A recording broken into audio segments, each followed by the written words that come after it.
Good evening dear students, उम्मीद है आप सभी बहुत अच्छे होंगे। लगातार क्लास लेने के बाद मुझे भी बहुत अच्छा महसूस हो रहा है, आप भी सभी बहुत अच्छा महसूस कर रहे होंगे। मुझे उम्मीद नहीं थी इतना अच्छा रेस्पॉन्स आप लोग दोगे। पहले वीडियो को 1000 से ज़्यादा लोगों ने देख लिया है। बाकी मुझे लग रहा है आगे भी इसी प्रकार से हम लोग जो है वो लगातार कुछ दिनों तक और बेसिक जानकारियाँ लेंगे। कल जो सीखा था उसके आगे यहाँ सीखने का और प्रयास करेंगे। कल हम लोगों ने लास्ट टाइम पढ़ा था कि आवर्त सारणी को याद कैसे किया जाता है। आज उसी में थोड़ी जानकारी हम आपको और दे रहे हैं। जैसे कुछ उदाहरण के रूप में hydrogen, lithium, sodium, potassium, rubidium, caesium और फ्रांसियम। ऐसे ही बेरिलियम, मैग्नीशियम, कैल्शियम, स्ट्रोंशियम, वेरियम और रेडियम। यहाँ से जानकारी आपको मिल जाएगी। मुझे उम्मीद है आगे भी आप ध्यान रखेंगे। अब यदि किसी को लगे कि सर आवर्त सारणी में प्रमाण क्रमांक कैसे ध्यान रखे जाते हैं, 1 से लेकर 30 तक तो बेसिक प्रमाण क्रमांक याद होते हैं, आगे प्रमाण क्रमांक कैसे याद रखे जाएंगे वो हम आपको कुछ उदाहरण यहाँ दिए दे रहे हैं। हाइड्रोजन का प्रमाण क्रमांक होता है 1। ऊपर वाले तत्व का जितना भी प्रमाण क्रमांक है उसमें 2 जोड़िए तो इसका प्रमाण क्रमांक हो जाएगा 3। उसमें 8 जोड़िए, इसका प्रमाण क्रमांक हो जाएगा 11। उसमें फिर 8 जोड़िए, इसका प्रमाण क्रमांक हो जाएगा 19। उसमें फिर आप 18 जोड़िए, इसका प्रमाण क्रमांक हो जाएगा 37, 18। और उसमें फिर हम 18 जोड़ेंगे, इससे कि प्रमाण क्रमांक हो जाएगा 55, 55। और यदि हम उसमें 32 जोड़ेंगे तो आपका प्रमाण क्रमांक हो जाएगा 87।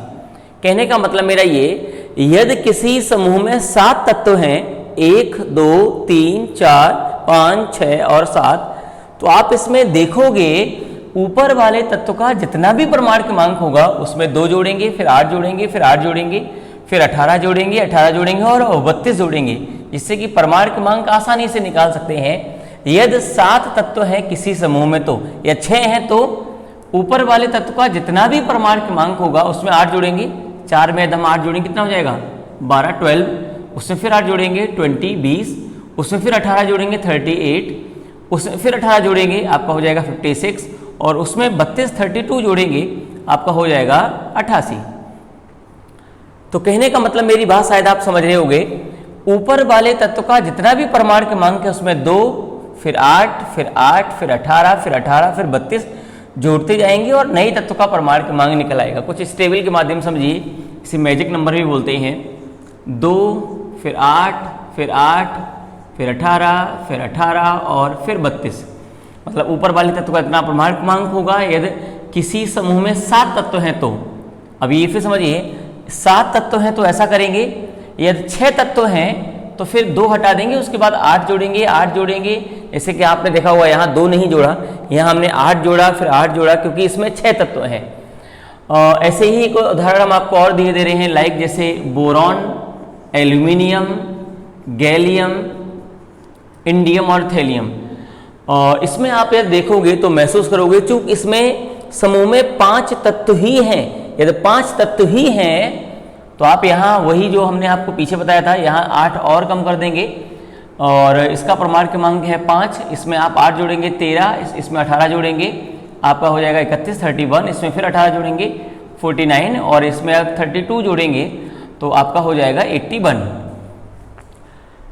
कहने का मतलब मेरा ये उम्मीद है आप सभी बहुत अच्छे से समझ रहे होंगे। एक बार फिर से, ऊपर वाले तत्व का जितना भी प्रमाण क्रमांक है उसमें 2 जोड़ेंगे, फिर 8 जोड़ेंगे, फिर 8 जोड़ेंगे, फिर 18 जोड़ेंगे, 18 जोड़ेंगे और 32 जोड़ेंगे। यह 7 तत्व हैं। यदि 6 तत्व हैं तो फिर आप यहाँ 8, 8, 18, 18, 32 जोड़ेंगे। और यदि 5 तत्व हैं तो आप 8, 18, 18, 32। तो आप ये समझ रहे होंगे कि कैसे जोड़ा जाता है। तो मुझे उम्मीद है कि शायद आवर्त सारणी में प्रमाण क्रमांक कैसे निकालते हैं बाकी भी आप निकाल के देखना और आवर्त सारणी सामने रखकर देखना। तो यदि लगे तो फिर लगेगा हाँ भाई प्रमाण क्रमांक हमें आ गया। उसके बाद में कुछ इनके बेसिक नाम भी हैं जो अलग अलग हैं, क्योंकि अभी हम लोग यहाँ बेसिक जानकारी ही ले रहे हैं। फर्स्ट ए समूह या पहले समूह को क्षारीय धातु या एल्कली मेटल कहते हैं। पहले समूह को क्षारीय धातु या एल्कली मेटल कहते हैं। सेकंड ए या दूसरे समूह को एल्कलाइन अर्थ मेटल या क्षारीय मृद धातु कहते हैं। ऐसे ही आपका फर्स्ट बी जो समूह है और वहाँ चूँकि जब कोई आवर्त लेसन पड़ेगा वहाँ पे बहुत डिटेल बताएंगे, अभी बेसिक जानकारियाँ ही हम लोग यहाँ ले रहे हैं। फर्स्ट बी में आपका आता है कॉपर, सिल्वर और गोल्ड। कॉपर, सिल्वर और गोल्ड, इसे जो है वो कॉइन्स मेटल या मुद्रा धातु में कहा जाता है। आपसे यदि कोई पूछे कि मुद्रा धातु किसे कहते हैं, कॉइन्स मेटल किसे कहते हैं, तो आपका हो जाएगा कॉपर, सिल्वर और गोल्ड। तो मुझे उम्मीद है आप समझ जाओगे।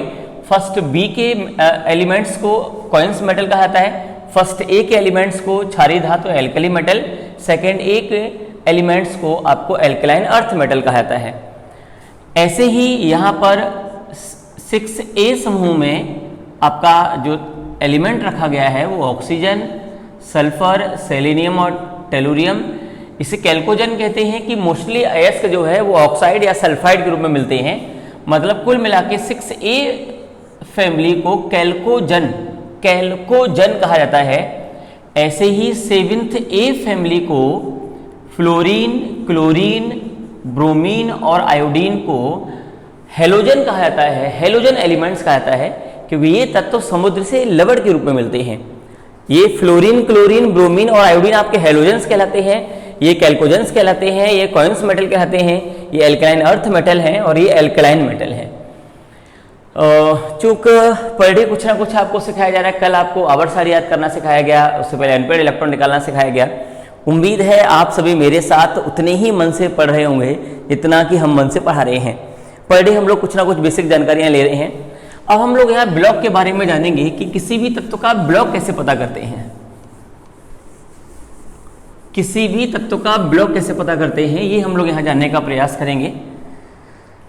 जिसमें सबसे पहले कुछ उदाहरण के रूप में हम लोग यहाँ लिखे ले रहे हैं, जैसे कि सोडियम, फॉस्फोरस और स्कैंडियम। और हमसे यदि ये कहा जाए कि सर इसका ब्लॉक पता करिए, तो हमें आपको बता रहे हैं और आपको ध्यान रखना होगा कैसे निकालते हैं। सोडियम का परमाणु क्रमांक 11 है, इसका इलेक्ट्रॉनिक विन्यास बनाएंगे तो आपका हो जाएगा 1s2, 2s2, 2p6 और 3s1। सबको आता होगा क्योंकि आपको इससे पहले वाली वीडियो में सिखाया जा चुका है। फॉस्फोरस का परमाणु क्रमांक 15 है, यदि हम इसका इलेक्ट्रॉनिक विन्यास बनाएंगे तो आपका आएगा 1s2, 2s2, 2p6, 3s2 और 3p3। ऐसे ही स्कैंडियम का परमाणु क्रमांक 21, यदि हम इसका इलेक्ट्रॉनिक विन्यास बनाएंगे तो आपका हो जाएगा 1s2, 2s2, 2p6, 3s2, 3p6, 4s2 और 3d1। यहाँ 4s में इलेक्ट्रॉन भरा जाएगा क्योंकि यहाँ पॉजिटिव चार्ज नहीं लगा। यदि पॉजिटिव चार्ज लगा होता है तो 4s में इलेक्ट्रॉन नहीं भरते हैं क्योंकि 4s इलेक्ट्रॉन बाहर निकल जाते हैं।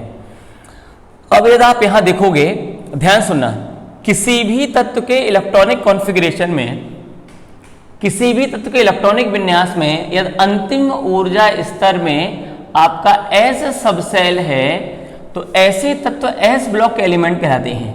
मतलब समझिए, किसी तत्व के इलेक्ट्रॉनिक विन्यास में यदि अंतिम इलेक्ट्रॉन S कोष में प्रवेश करेगा तो ऐसे एलिमेंट्स को S ब्लॉक का तत्व कहा जाता है। तो सोडियम आपका किस ब्लॉक का है? S ब्लॉक का है।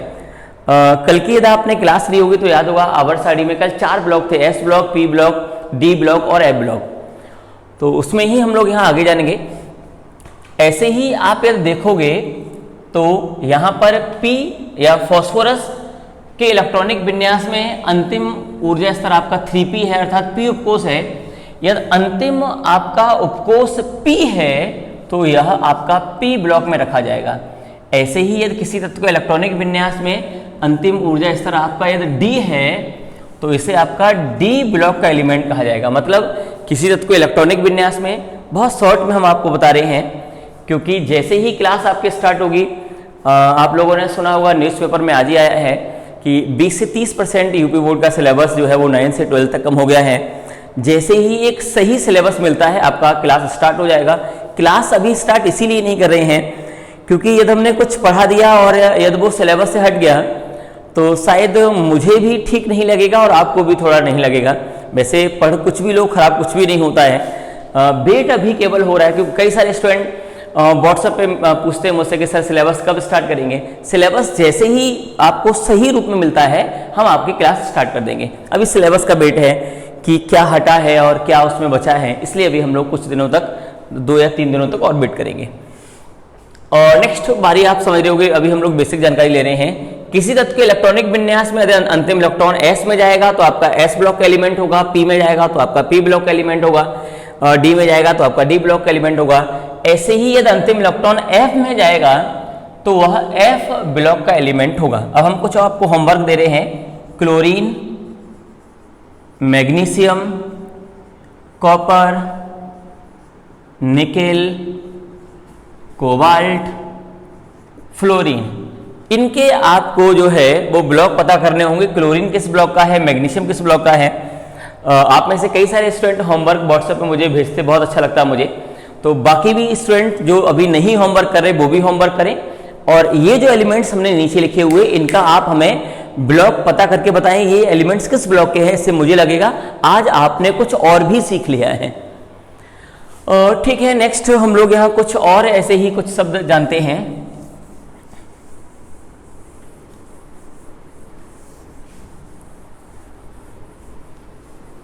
अगली जानकारी हम आपको देंगे, रासायनिक बंध किसे कहता है, केमिकल बॉन्ड किसे कहते हैं।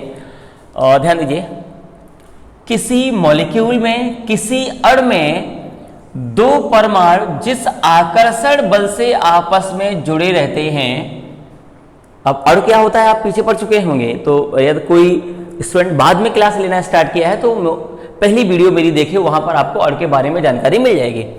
ये देखिए, किसी अणु में दो परमाणु जिस आकर्षण बल से जुड़े रहते हैं, ये आकर्षण बल ही आपका रासायनिक बंध कहलाता है या केमिकल बॉन्ड कहलाता है। फिर एक बार जल्दी से, मॉलिक्यूल्स में एटम्स के मिड में जो अट्रैक्शन फोर्स होता है वह अट्रैक्शन फोर्स ही आपका रासायनिक बंध या केमिकल बॉन्ड कहलाता है।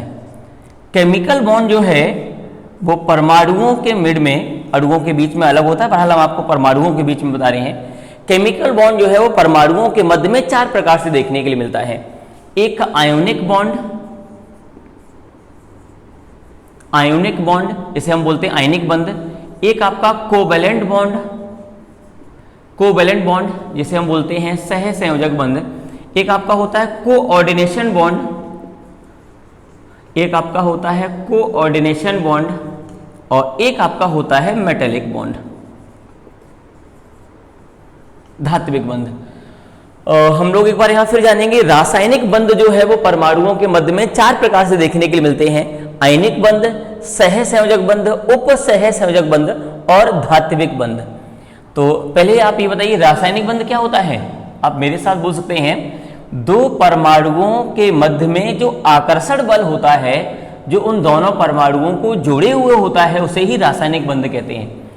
अब यदि हम आपको यदि किसी उदाहरण के माध्यम से समझाने का प्रयास करें तो ये देखिए, जैसे सोडियम और क्लोरीन जब दोनों ये आपस में जुड़ जाते हैं तो नमक बनाते हैं, सॉल्ट बनाते हैं। यहाँ पर सोडियम और क्लोरीन के बीच में जो आकर्षण बल होगा जिससे सोडियम और क्लोरीन आपस में जुड़े हुए हैं, ये आपका केमिकल बॉन्ड या रासायनिक बंध कहलाएगा। ऐसे ही हम यहाँ उदाहरण के रूप में और भी कुछ लिए ले रहे हैं, जैसे कि H2O वाटर।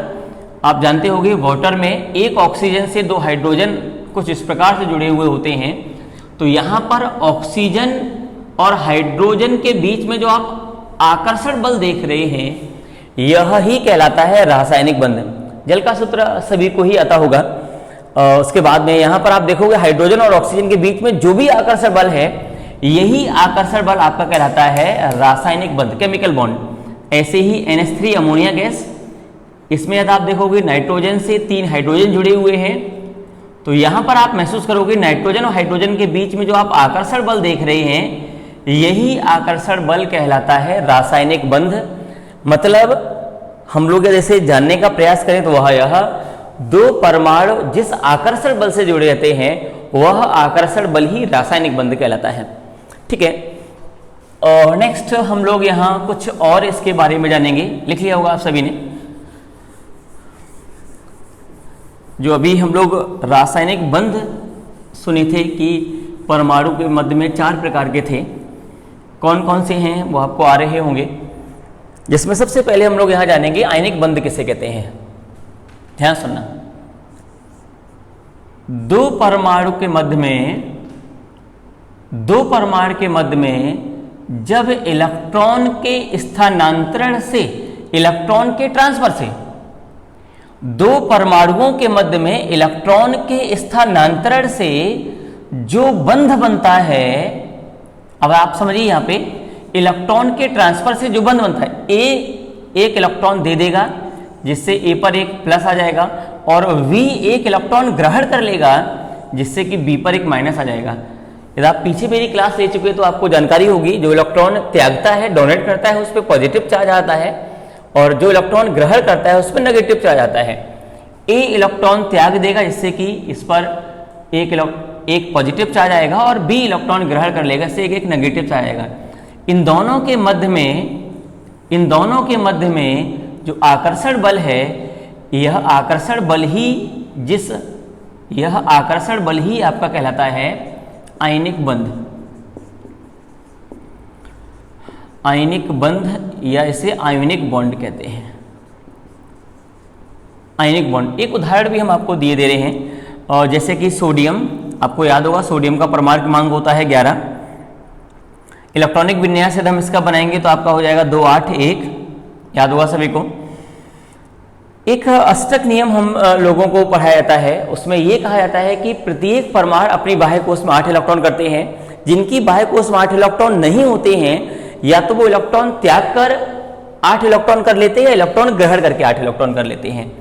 जैसे कि सोडियम का परमाणु क्रमांक 11 है, यदि हम इसका इलेक्ट्रॉनिक विन्यास बनाएंगे 2 8 1, आप देखोगे कि सोडियम के बाह्य कोश में 1 इलेक्ट्रॉन है, और जिसकी बाह्य कोश में 1 इलेक्ट्रॉन होता है वह त्याग देता है, और जब सोडियम 1 इलेक्ट्रॉन त्याग देगा तो आपका आ जाएगा एक पॉजिटिव चार्ज।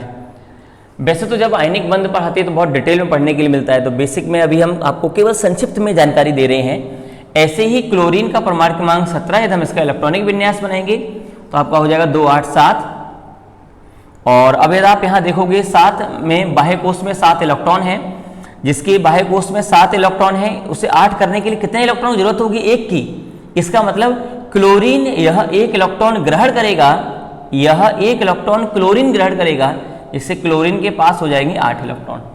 अब आप यहाँ देखिए सोडियम 1 इलेक्ट्रॉन त्याग देगा जिससे कि उसके पास 8 इलेक्ट्रॉन बचेंगे, यह अष्टक नियम के अकॉर्डिंग हम लोगों को पढ़ाया जाता है, और क्लोरीन 1 इलेक्ट्रॉन यह ग्रहण कर लेगा, इससे कि इसके पास 8 इलेक्ट्रॉन हो जाएंगे। यह जो आपका बंध है यह ही कहलाता है आयनिक बंध। इलेक्ट्रॉन का ट्रांसफर से जो बॉन्ड बना है इसे ही कहा जाता है आयनिक बंध। अब हम लोग यहाँ दूसरा जानने का प्रयास करेंगे। दो परमाणुओं के मध्य में जब बराबर इलेक्ट्रॉन के साझे से, दो परमाणुओं के मध्य में बराबर इलेक्ट्रॉन के साझे से जो बंध बनता है, जैसे ए को 1 इलेक्ट्रॉन की आवश्यकता है, इसने बी से 1 इलेक्ट्रॉन ले लिया, और बी को 1 इलेक्ट्रॉन की आवश्यकता है, इसने ए से 1 इलेक्ट्रॉन ले लिया। अर्थात दोनों परमाणुओं के मध्य साझे से जो बंध बनता है या शेयरिंग से जो बॉन्ड बनता है वह ही कहलाता है आपका सह संयोजक बंध, कोवैलेंट बॉन्ड। जैसे ए ने 1 इलेक्ट्रॉन बी को दिया, बी ने 1 इलेक्ट्रॉन ए को दिया, तो अब इन दोनों के मध्य जो आप बंध देख रहे हैं इसे कहा जाता है सह संयोजक बंध या कोवैलेंट बॉन्ड। कोवैलेंट बॉन्ड, इसका भी हम आपको एक उदाहरण दिए दे रहे हैं। जैसे कि हम लोग यहां देखते हैं फ्लोरीन F2 में आपके 2 फ्लोरीन होंगे कुछ इस प्रकार से। फ्लोरीन का परमाणु क्रमांक आपको आता होगा 9, इलेक्ट्रॉनिक विन्यास बनाइए आपका हो जाएगा 2 7। फ्लोरीन का परमाणु क्रमांक 9, इलेक्ट्रॉनिक विन्यास बनाइए आपका 2 7। अब आप देखो फ्लोरीन के बाह्य कोश में 7, फ्लोरीन के बाह्य कोश में 7 इलेक्ट्रॉन फिल कर दीजिए आप। 1 2 3 4 5 6 और 7, ऐसे ही 1 2 3 4 5 6 और 7। अभी यदि आपने एक लाइन सुनी होगी मेरे द्वारा भी बोली गई है कि प्रत्येक परमाणु को 8 इलेक्ट्रॉन करने होते हैं जिससे कि वह स्थायित्व प्राप्त कर ले, स्टेबिलिटी प्राप्त कर लेगा। अब ये देखिए इसके पास इलेक्ट्रॉन कितने हैं 7, और इसे इलेक्ट्रॉन करने हैं 8, कितने की आवश्यकता 1 की। अर्थात ये फ्लोरीन 1 इलेक्ट्रॉन इस वाले फ्लोरीन से लेगा, और ये फ्लोरीन 1 इलेक्ट्रॉन इस वाले फ्लोरीन से लेगा। इसका मतलब दोनों फ्लोरीन एक दूसरे से 1 1 इलेक्ट्रॉन लेंगे, तो आपका हो जाएगा F सिंगल बॉन्ड F। एक बार फिर हम लोग क्या सुनते हैं, इलेक्ट्रॉन के स्थानांतरण से जो बंध बनेगा वह आयनिक बंध, इलेक्ट्रॉन के बराबर के साझे से जो बंध बनेगा वह सह संयोजक बंध। यदि 1 1 का साझा होगा तो सिंगल बॉन्ड, 2 2 का साझा होगा तो डबल बॉन्ड, 3 3 का साझा होगा तो ट्रिपल बॉन्ड। ऐसे ही हम लोग यहाँ तीसरे वाले को जानने का प्रयास करेंगे। तीसरा क्या था? उपसह संयोजक बंध। आप मेरे साथ लगातार बोल भी सकते हैं। उपसह संयोजक बंध क्या होता है? जब दो परमाणुओं के मध्य में दो इलेक्ट्रॉनों का साझा इस प्रकार हो, ये बेईमानी वाला है।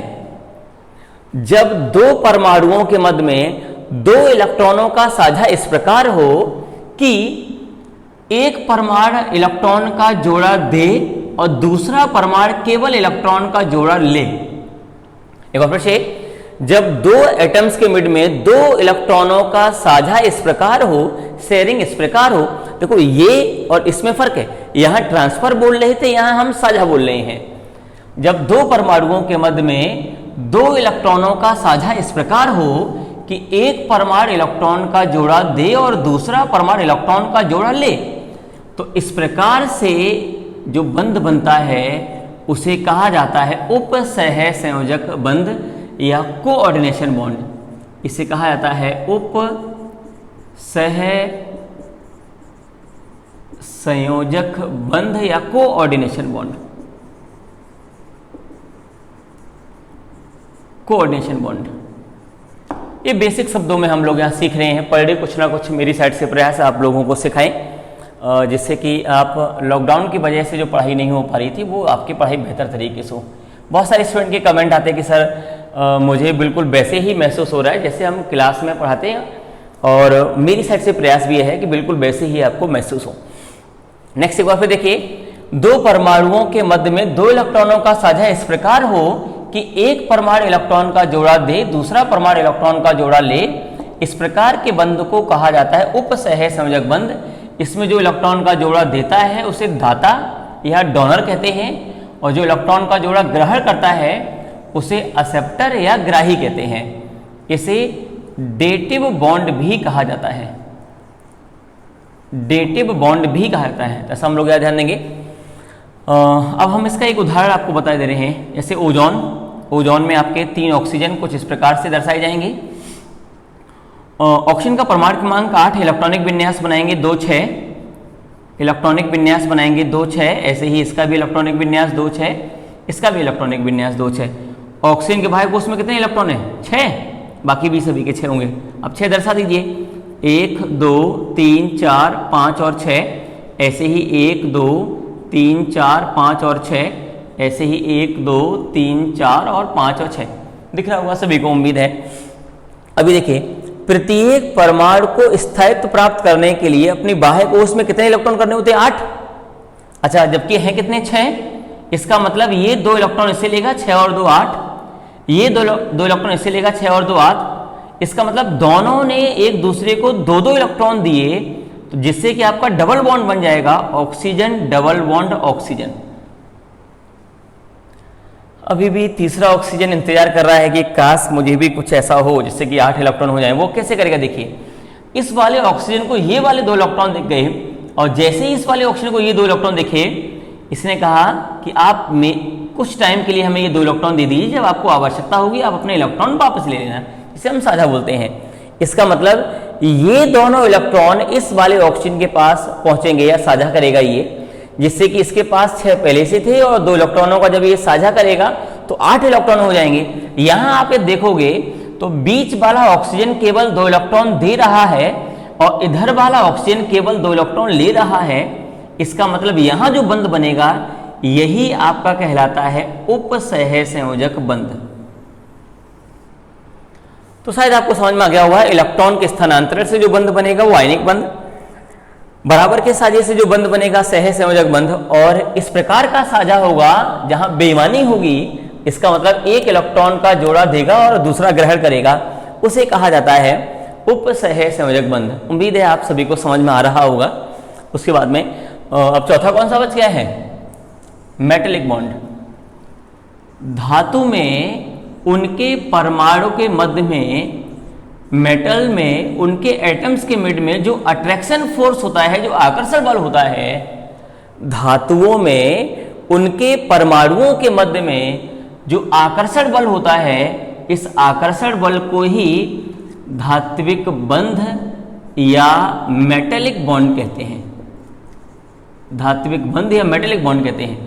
जैसे हम कुछ उदाहरण आपको दिए दे रहे हैं, सिल्वर या चांदी, गोल्ड या सोना, आप देखते होंगे कि ये कितना कठोर होते हैं, क्योंकि इसमें चांदी के कई छोटे छोटे कण आपस में इस प्रकार से जुड़े होते हैं और इन कणों को जो जोड़े हुए होता है वही कहलाता है मेटेलिक बॉन्ड। ऐसे ही सोने के कई सारे छोटे छोटे कण आपस में जुड़े होते हैं। सोना आप सभी ने देखा होगा, सोने का रेट अभी आप समझ रहे हो कि कितना हो गया है।